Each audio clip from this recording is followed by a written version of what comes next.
Hi, I am Marios Loizou, and today I will present the BuildingNet challenge held in conjunction with the second workshop on structural and compositional learning on 3D data. First, allow me to introduce my colleagues who have played a vital role in organizing this event. With me on the organizing committee are Melinos Aperkiou from Science Center of Excellence and Evangelos Kalogerakis from UMass Amherst. Together, we have worked tirelessly to bring you an exciting and engaging challenge. The objective of the BuildingNet challenge is to advance the field of part segmentation in the context of 3D buildings, represented either as 3D meshes or point clouds. The challenge aims to promote the development of robust and efficient algorithms that can accurately segment different parts of 3D buildings, such as roofs, walls, doors, windows, and so on. Through the BuildingNet challenge, participants have the opportunity to benchmark their models against a carefully curated dataset and contribute to the advancement of part segmentation techniques in the field of 3D data analysis. Let's now delve into the dataset used for this challenge. BuildingNet is a large dataset of 3D building models with consistently labeled exterior parts. Specifically, it offers 1,849 building models in the form of polygon meshes, which contain 554,000 labeled mesh components corresponding to geometric primitives used by modelers while designing the meshes. Additionally, each model is accompanied by its corresponding point cloud based on the 3D mesh of the building, offering a rich representation of the building structure. So why bother with buildings? Current 3D shape datasets such as ShapeNet and PartNet mostly deal with small-scale objects with relatively simple structure and few number of geometric primitives. For example, the average number of triangle groups corresponding to such primitives is 24 in PartNet, while in BuildingNet it is 26 times larger. This dataset pushes 3D deep learning to large-scale objects with more complex structure. Another motivation is the multitude of applications related to labeling 3D buildings. Structure-aware generative models of 3D urban geometry and texture are becoming increasingly useful in graphics and virtual worlds. Labeled parts can also facilitate style-related analysis of buildings. Finally, synthetic building datasets may also be useful to train or pre-train 3D urban recognition pipelines. Creating this dataset was not easy. Inexperienced human workers can easily mislabel domain-specific parts such as domes or buttresses. On the other hand, hiring experts such as architects to label thousands of buildings would be time-consuming and costly. Another complication which affects human and machine annotation is that building meshes are non-watertight with tens of thousands of polygons. It is hard to label polygons one by one or draw segmentation boundaries on them. An observation that can help us here is that building meshes often have useful metadata, such as groups of polygons corresponding to geometric primitives used during modeling, such as the ones you see on the right. These groups can simplify human annotation and may improve machine annotation. One last challenge is that building parts often vary a lot in terms of size, even within the same building, such as the domes you see here. They can also vary a lot in terms of geometry and texture across models. I will now discuss the human annotation pipeline used for creating the BuildingNet dataset. First, we mined several thousand of 3D models from the 3D warehouse repository. Various quality checks were performed to remove models with too few polygons, groups, and no texture. We corrected geometry problems, including reorienting the normals and removing the generated polygons from the meshes. We also removed interiors through raycasting, since our goal was to label building exteriors. We then performed a small-scale study involving architects to label a small set of our buildings and find the most common labels they use. 31 such labels were identified as visualized here, creating our target label set. Our next step was to find human workers capable of performing this task. After worker training and evaluation, we picked only reliable ones from Mechanical Turk. Finally, annotations were gathered by using an annotation interface. Our dataset evaluation phases offer a training, validation, and test split in a proportion 80, 10, and 10%. The right column shows the total number of labeled components, or in other words, polygon groups per split. I also want to highlight the average number of labeled groups per model in each split of BuildingNet. Across the dataset, we observe an average of 635 annotated components per building shape. This demonstrates the richness and complexity of the dataset, offering challenging benchmarks for 3D part segmentation of large-scale objects with intricate structures. Now, let's discuss the two main evaluation phases offering the BuildingNet challenge. In the first phase, called BuildingNet Mesh, algorithms can access the mesh data, including subgroups and texture. In this aspect, they can take advantage of any pre-existing mesh structure common in 3D building models. The second evaluation phase, BuildingNet Points, is designed for large-scale point-based processing algorithms that must deal with unstructured point cloud data without access to mesh structure or subgroups. For each mesh, 100,000 points with Poisson disk sampling are obtained to achieve a near uniform sampling. For each point cloud, point normals and RGB texture information that originate from triangles are also available.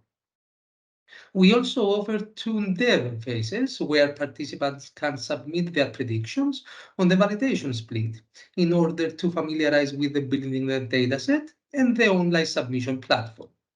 The winning participant team of each phase is picked based on their performance on the test split. Now, let's dive into the evaluation protocol used for the BuildingNet dataset. The evaluation protocol is designed to objectively assess the performance of the participant models in part segmentation of 3D buildings. Since most part classes are commonly encountered across different building categories, all evaluated methods should be trained across all building categories. Methods must also effectively address the challenge of part class imbalance present in the BuildingNet dataset. The dataset exhibits variations in the distribution of different part classes, with some classes being more prevalent than others. Therefore, participants' methods need to be robust and adaptive to handle this class imbalance scenario. For evaluation in the point cloud phase, the metrics of mean part IOU and shape IOU are used, along with per point classification accuracy.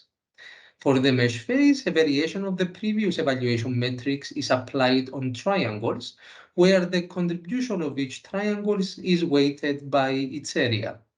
The winning team for each phase is selected based on its part IOU performance.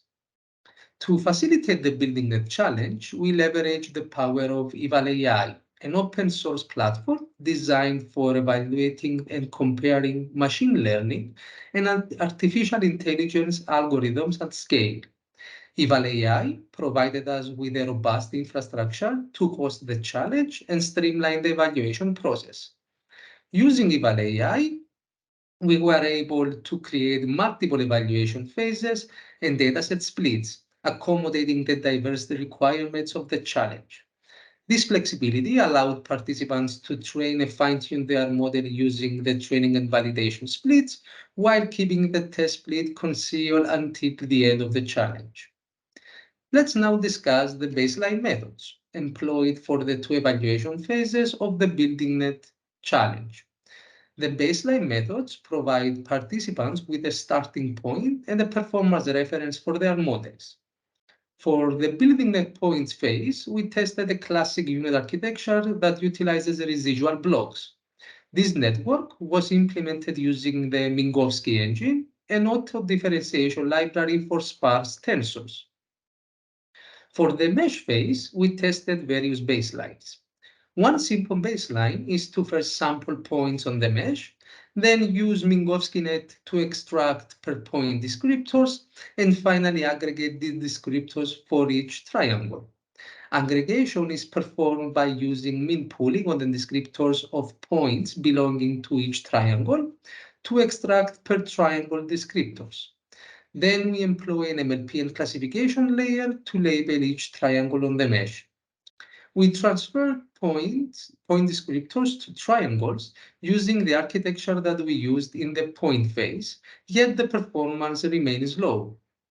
Another baseline is to transfer descriptors from points to groups of triangles, which correspond to larger geometric primitives in the mesh.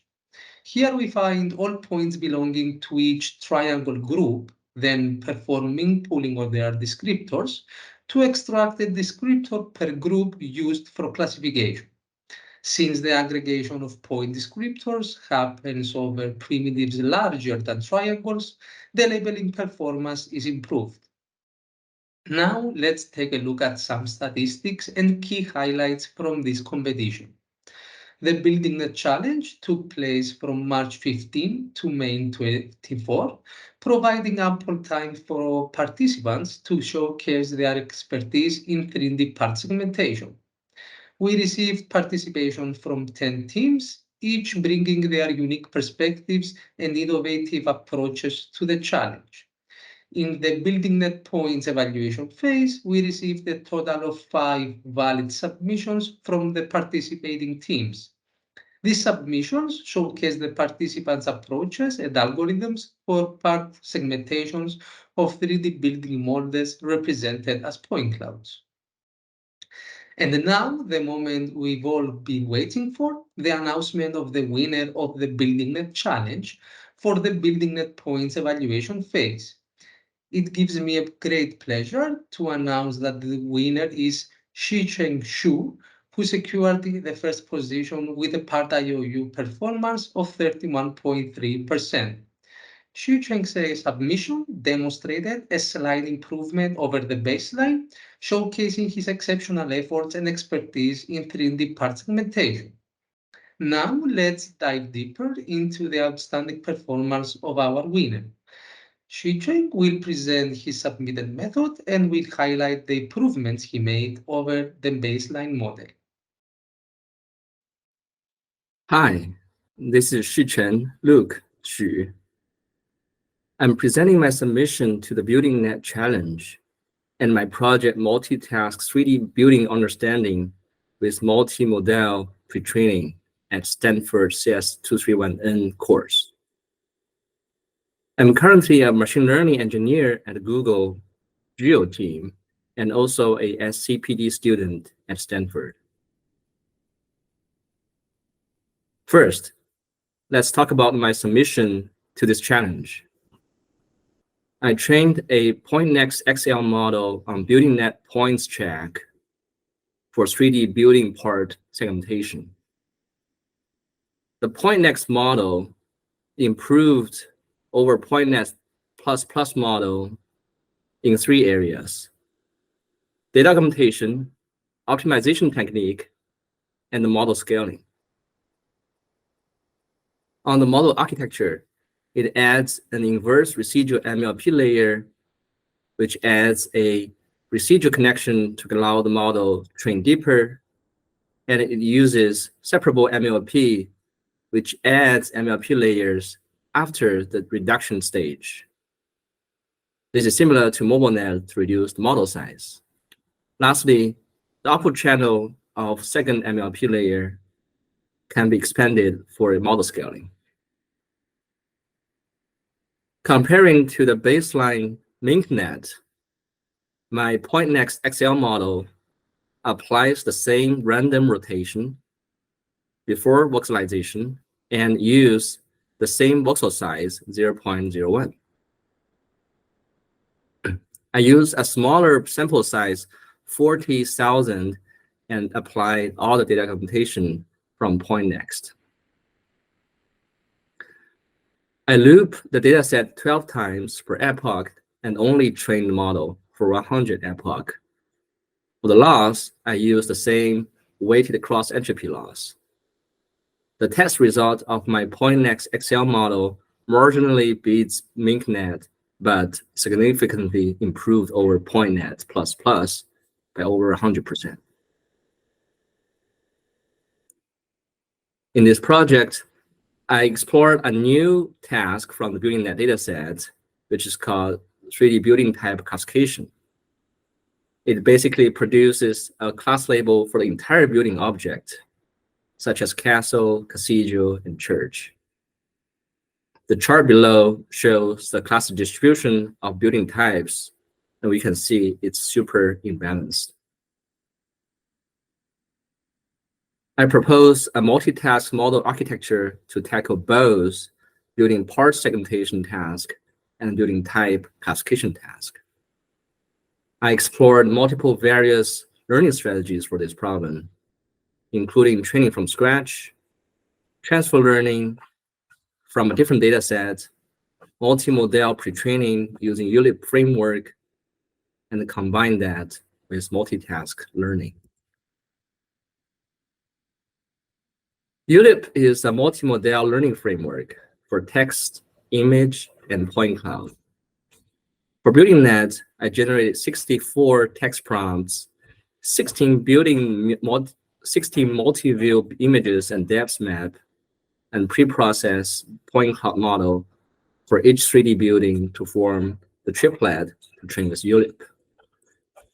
I pre-trained PointNext model with ULIP from scratch for 100 epochs, and for comparison, I also loaded the baseline MinkNet model and trained it on ULIP for 50 epochs. The result on the right shows that a good segmentation backbone can also help train a good ULIP classification model. Finally, here is the experiment result on both classification and segmentation tasks.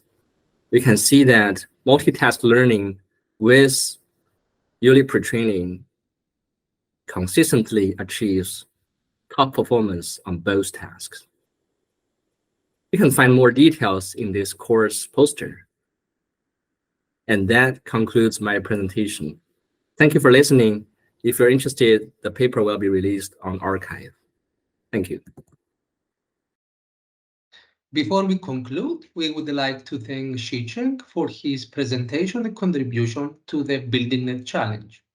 We would also like to express our sincere appreciation to all the teams who took part in this competition. As we are near the end of our presentation, let's summarize the key aspects of the BuildingNet Challenge.